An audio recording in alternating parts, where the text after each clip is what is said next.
बेटा जैसे कि हम लोग जान रहे हैं कि इस वक्त हम लोग फिजिक्स चला रहे हैं ऑनलाइन क्लास में। मैं आपकी फिजिक्स ले रही हूँ और हमारी क्लास चल रही है 10 A B C and D। अब तक आप लोगों ने पढ़ लिया है कि प्रकाश क्या होता है और ये भी आपने पढ़ा कि दर्पण कितने प्रकार के होते हैं। साथ साथ आपने ये भी देखा कि टोटल जो दर्पण होते हैं उसमें कैसे पॉलिश होती है और किस प्रकार उसमें शीशा होता है, किस प्रकार पॉलिश होती है। और साथ में आपने ये भी देखा कि अवतल दर्पण, उत्तल दर्पण और समतल दर्पण में क्या अंतर होता है। तो जब आपको ये चीज़ें बहुत अच्छे से समझ में आ गई हैं तो हम जानते हैं कि हम इस पूरे प्रकाश को, आप यहाँ पे देखिए चारों तरफ एक बार,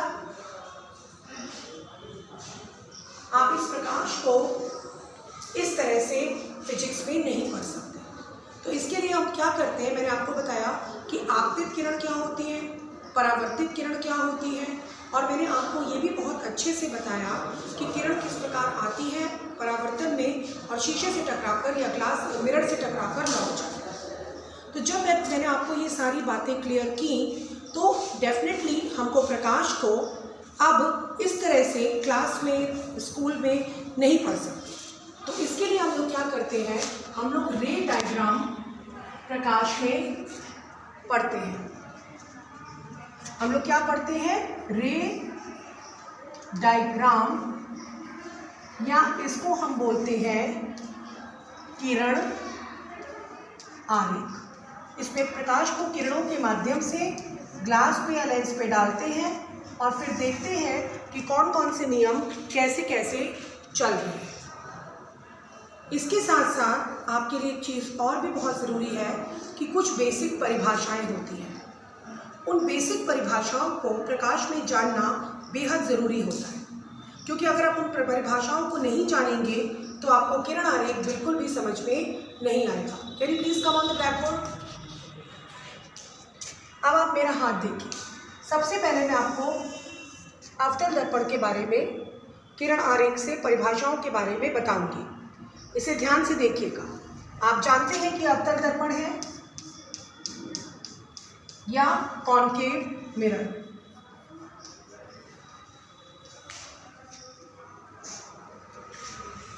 अवतल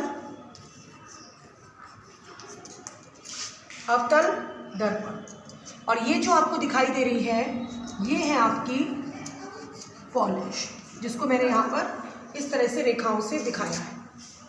अब मैं आपको एक बात बताऊंगी कि मेन परिभाषाएं क्या हैं।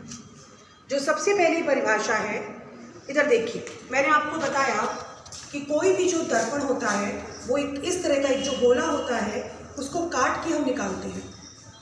तो जब हम किसी गोले की बात करेंगे तो डेफिनेटली उसमें एक केंद्र भी होगा, जिस केंद्र पर रख कर हम उस गोले को खींचेंगे। तो ये गोला जो उसका पार्ट है या उसका हिस्सा है, इसका भी तो एक केंद्र होगा। आइए देखिए, तो गोले का वो हिस्सा जिसको हम काट के निकाल लेते हैं उसका नाम मैंने रखा MN। इसको हम क्या बोलते हैं, द्वारक या curvature. Is it clear to everyone? ये आपका द्वारक है, वो हिस्सा जो मैंने अवतल दर्पण का निकाला है। ओके, इस द्वारक के मिड पॉइंट को या मध्य बिंदु को हम बोलते हैं P, पोल या फिर ध्रुव। क्या बोलते हैं इसको? ध्रुव, और इंग्लिश में पोल। आप परेशान मत होइए, हम आपको पूरी नोट्स देंगे, केवल आप इसको समझिए। दर्पण, पॉलिश, टुकड़ा हो गया द्वारक, द्वारक का जो मिड पॉइंट है वो हो गया पोल। तो इधर आके देखिए, आपने द्वारक समझ में आ गया, आपको इसमें ध्रुव समझ में आ गया। आगे बढ़ते हैं। चूंकि ये गोले का हिस्सा है तो एक ना एक पॉइंट ऐसा होगा जहां पर रखकर हम इस गोले को खींचेंगे, मानते हैं कि नहीं, और फिर उसके एक टुकड़े को काट के हम अलग कर लेते हैं। तो ये जो आपका बड़ा वाला गोला है, जिस केंद्र पर रख के गोला प्रकार से आप इसको खींचेंगे तो उसको अगर आप ध्यान से देखेंगे तो उस केंद्र को हम बोलते हैं C या वक्रता केंद्र। ध्यान से देखिए बहुत अच्छे से, ये क्या है, वक्रता केंद्र। वो बिंदु ऊपर रखकर आप इस गोले को खींचते हैं जिस गोले के टुकड़े को आपने लिया। ये तीसरी डेफिनेशन हो गई। इसके बाद जो चौथी डेफिनेशन शुरू होती है, ध्रुव तथा वक्रता केंद्र को मिलाने वाली सीधी रेखा मुख्य अक्ष कहलाती है। ध्रुव तथा इसको मिलाने वाली सीधी रेखा मुख्य अक्ष कहलाती है। इसको हम मेन एक्सिस भी बोल सकते हैं। क्या बोल सकते हैं? Main axis. Is it clear to everyone? तो आपने यहाँ पर आके देखिए क्या क्या सीखा। द्वारक क्या होता है? उधर देखिए, keep the camera like this. द्वारक क्या होता है? M N. ध्रुव क्या होता है? एम एन के बीच का मध्य बिंदु। सी क्या है? वक्रता केंद्र।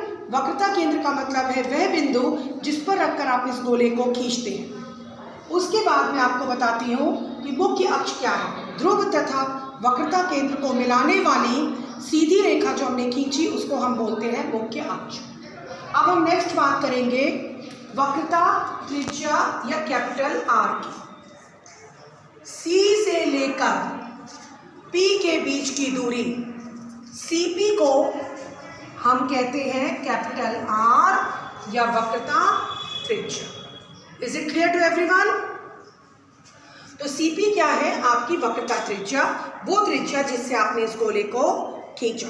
जब आपको ये सारी डेफिनेशन समझ में आएंगी तभी आप आगे जाके किरण आरेख बना पाएंगे। ओके, अब हम इसके थोड़ा सा और आगे बढ़ते हैं और हम देखते हैं कि एक मुश्किल चीज़ है फोकस। कल मैंने आपको बताया कि आने वाली किरण को आपतित किरण कहते हैं। मान लो मैं इसके ऊपर दो किरणें डालती हूँ, ये और ये। Is it clear? ये दोनों किरणें मुख्य अक्ष के समांतर हैं, क्योंकि मैंने आपको बताया था ऐसी दो रेखाएं जो हमेशा साथ साथ चलती हैं, आपस में कभी नहीं मिलती हैं और जिनके बीच का कोण 90 डिग्री होता है, उनको समांतर रेखाएं कहते हैं। ये देखिए, ये रेखा और ये रेखा, ये तीनों रेखाएं समांतर हैं। यानी कि हम कह सकते हैं ये आपतित किरण और ये आपतित किरण इस मुख्य अक्ष के समांतर है। अच्छा, चूंकि ये ग्लास है, मिरर है, दर्पण है, तो ये आके टकराएंगी और इनका परावर्तन होगा, तो ये इस प्रकार से लौटती है। ये आई और बेटा ध्यान से समझिए, मुख्य अक्ष के समांतर आने वाली रेखा, चाहे वो 300 लाइन हो चाहे 400 लाइन हो, मुख्य अक्ष के समांतर आने वाली रेखाएं किसी भी दर्पण से टकराने के बाद परावर्तित होते हुए जिस एक बिंदु से होकर जाती हैं, उस बिंदु को हम कहते हैं मुख्य। Is it clear to everyone? यानी कि अगर कोई भी रेखा किसी भी दर्पण के समांतर आती है और लौटती है तो वो मुख्य अक्ष से होकर जाती है। एक मजेदार बात और बताते हैं, मुख्य अक्ष जो होता है वो सी और पी के बिल्कुल बीच में स्थित होता है। अवतल दर्पण आसान है तो मैं पहले इसमें बता दूंगी, फिर अगली क्लास में आपको उत्तल दर्पण में परिभाषाएं दिखाऊंगी। इसको ध्यान से समझिए, सी और पी के बिल्कुल बीच में एफ होता है। अगर ये पूरी दूरी आर है तो ये वाली दूरी स्मॉल एफ होगी, जिसको हम बोलेंगे फोकस दूरी। तो खुद देखिए, क्या हम ये नहीं कह सकते हैं कि R इक्वल टू R बराबर 2F? बोलो हाँ या नहीं। यानी कि ये पूरा R F का दुगना है, नो प्रॉब्लम। तो हमने क्या क्या सोचा था, पास आइएगा। हमने आपको परिभाषाएं बताई, द्वारक MN, देखिए उधर, कीप द कैमरा।